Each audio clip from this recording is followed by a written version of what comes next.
റമളാൻ മാസത്തിൽ നിർവഹിക്കുന്ന തറാവീഹ് നിസ്കാരത്തിന്റെ സ്ഥിതി എന്താണ്? മറിച്ചല്ല, തറാവീഹ് നിസ്കാരത്തെ മഹാനായ നബി തങ്ങളുടെ കാലഘട്ടത്തിൽ 3 ദിവസമാണ് ആകെ നിസ്കരിച്ചിട്ടുള്ളത്.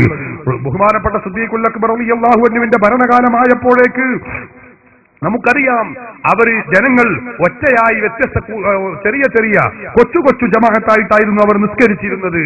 എന്നാൽ മഹാനായ ഉമർ റളിയല്ലാഹു അൻഹു അവരുടെ കാലഘട്ടത്തിൽ നടന്നുകൊണ്ടിരിക്കുന്ന തറാവീഹുകളെ പുനഃക്രമീകരണം നടത്തി.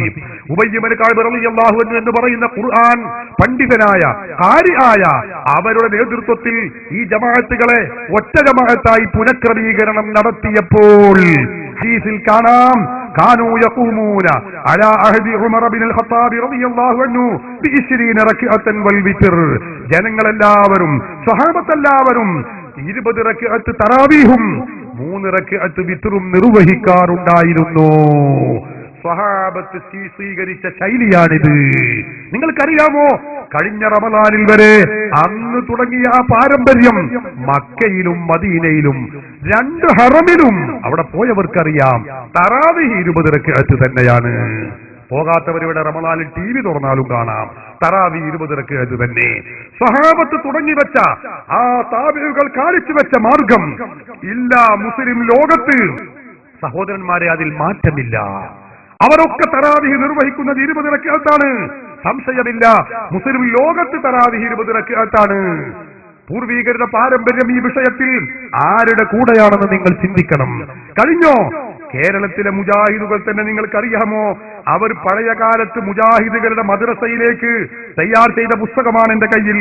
കിതാബുൻ അവ്വലു ഫിൽ അമലിയാത്ത് എന്ന് പറയുന്ന ഈ പുസ്തകത്തിൽ അവരുടെ ഇ കെ മൗലവി, ടി കെ മൗലവി, MCC മൗലവിമാര് സംയുക്തമായി എഴുതിയ പുസ്തകമാണ്. സംശയമുള്ള മുജാഹിദുകൾ ഉണ്ടെങ്കിൽ ഞാൻ ഉദ്ധരിക്കുന്ന പുസ്തകങ്ങൾ ഏതാണോ, ഏത് പ്രമാണമാണോ, സംശയമുള്ളവരുണ്ടെങ്കിൽ കുറ്റിക്കാട്ടിൽ ഒളിച്ചിരിക്കേണ്ട കാര്യമൊന്നുമില്ല. സദസ്സിലേക്ക് കടന്നിടാം, ഉറപ്പുവരുത്താം, സംശയം തീർക്കാം, എന്നിട്ട് നിങ്ങൾക്ക് ആ സന്തോഷത്തോടെ തിരിച്ചു പോകാം. നിങ്ങൾ ചിന്തിച്ചു നോക്ക്, മുജാഹിദിന്റെ കിതാബുൻ അവ്വലു ഫിൽ അമലിയാത്തിൽ പറയുന്നു എന്താണ്? സുന്നത്ത് നിസ്കാരങ്ങളെ പരിചയപ്പെടുത്തുകയാണ്. തറാവീഹ് നിസ്കാരം 3 തറാവീഹ് നിസ്കാരം, ഇതും ഇശാഇന്റെ ശേഷമാണ്. എന്നാൽ റമളാനിൽ മാത്രമേയുള്ളൂ. ഇത് 20 റക്അത്താണ്. കണ്ടോ, ഈ 2 റക്അത്തിലും സലാം വീട്ടൽ വാജിബുണ്ട്. പഴയ കാലത്ത് മുജാഹിദുകളെ മദ്രസയിലേക്ക് കുട്ടികളെ പഠിപ്പിക്കാൻ വേണ്ടി പഴയകാല മൗലവിമാർ തയ്യാർ ചെയ്ത പുസ്തകമാണ് നമ്മൾ ഈ കാണുന്നത്. സഹോദരന്മാരെ, അന്നൊക്കെ തറാവീഹ് 20 റക്അത്തായിരുന്നു. പിന്നെ എന്താണ് മുജാഹിദുകൾക്ക് മുജാഹിദ് ആഫീസിലേക്ക് ജിബ്രീൽ വന്ന് ഇത് 8 എന്ന് പറഞ്ഞത് എന്ന് വിശദീകരിക്കേണ്ട ബാധ്യത കേരളത്തിലെ മുജാഹിദ് പ്രസ്ഥാനത്തിനുണ്ട് എന്ന വസ്തുത ഞാനിവിടെ അനുസ്മരിക്കുകയാണ്.